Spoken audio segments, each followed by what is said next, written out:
Hello everyone, welcome back. So today we will start a new topic that is Prevention of Cruelty to Animals Act 1960. इसमें हम पढ़ेंगे इस act के title, extent और commencement के बारे में, देन रीजन ये एक्ट क्यों बनाया गया, देन ऑब्जेक्टिव इस एक्ट का मेन एम क्या है, देन हम पढ़ेंगे कि एनिमल क्रुएल्टी किसे कहते हैं, फिर हम डिस्कस करेंगे इंस्टीट्यूशनल एनिमल एथिक कमेटी के बारे में और लास्ट में डिस्कस करेंगे CPCSEA की गाइडलाइंस को। ये जो कमेटी और गाइडलाइंस है ये आपके एग्जामिनेशन पर्सपेक्टिव से बहुत ज़्यादा इंपॉर्टेंट है। ओके, तो आइए स्टार्ट करते हैं। Short title, extent and commencement. इस एक्ट का टाइटल क्या है? Prevention of cruelty to animals act 1960। Then extent, ये कहाँ से कहाँ तक लागू होता है? होल ऑफ इंडिया, पूरे इंडिया में, और अब जम्मू कश्मीर में भी, क्योंकि आर्टिकल 370 को रिमूव कर दिया है इन 2019। कमेंसमेंट, इस एक्ट का कमेंसमेंट कब हुआ? ये एक्ट कमेंस्ड हुआ उस डेट पे जब सेंट्रल गवर्नमेंट ने नोटिफाई किया इन official gazette, that is 26 December 1960। Okay, अब हम डिस्कस करते हैं कुछ रीजंस को, जिन रीजंस की वजह से इस एक्ट को बनाया गया। ओके, आप सभी जानते हैं कि इन मॉडर्न डे रिसर्च, आजकल जो साइंटिफिक रिसर्च हो रही है किसी भी न्यू ड्रग को डेवलप करने के लिए, उसमें एनिमल्स पर बहुत सारे एक्सपेरिमेंट किए जाते हैं, क्योंकि एनिमल्स की जो फिजियोलॉजी होती है वो ह्यूमन बीइंग से बहुत सिमिलर होती है। इसीलिए किसी ड्रग की सेफ्टी और एफिकेसी को टेस्ट करने के लिए एनिमल्स पर एक्सपेरिमेंट किए जाते हैं, और ये जो एक्सपेरिमेंट होते हैं ये अनअवॉइडेबल होते हैं, मीन्स आप इन्हें नज़रअंदाज नहीं कर सकते, ये बहुत क्रूशियल होते हैं और इनको करना पड़ता है।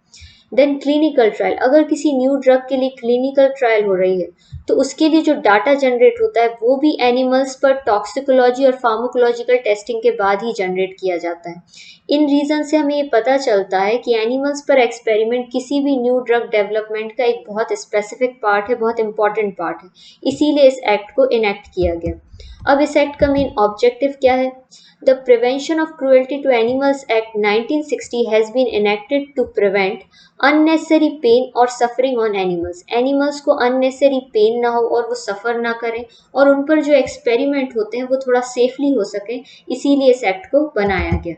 Then breeding of and experiments on animal rules 1998 में एनिमल्स के एक्सपेरिमेंट के लिए और एनिमल्स की ब्रीडिंग के लिए कुछ रूल्स आए, जिनको इनकॉर्पोरेट किया गया इस एक्ट के अंडर में, मतलब इनको ऐड किया गया इस एक्ट के अंडर में।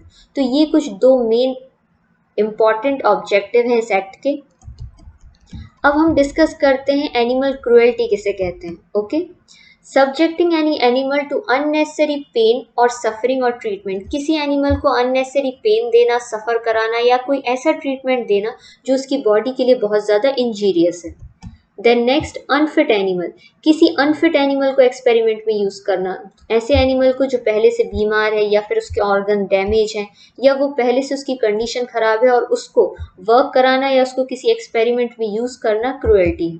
देन विलफुली एंड अनरीजनेबली, जानबूझ के या विदाउट एनी रीज़न किसी डोमेस्टिक और कैप्टिव एनिमल को ऐसा कोई ड्रग या सब्सटेंस देना जो कि बहुत ज़्यादा इंजीरियस है और उसकी बॉडी को डैमेज कर सकता है, क्रुएल्टी है। देन किसी एनिमल को ऐसे किसी केज में रखना जो इनसफिशिएंट साइज का है, जिसमें उसे मूवमेंट करने में प्रॉब्लम हो रही है और रहने में उससे दिक्कत हो रही है, तो वो भी क्रुएल्टी में इंक्लूडेड है। देन अगर आप किसी एनिमल को सफिशिएंट फूड, ड्रिंक और शेल्टर नहीं दे पा रहे हैं, that is also animal cruelty.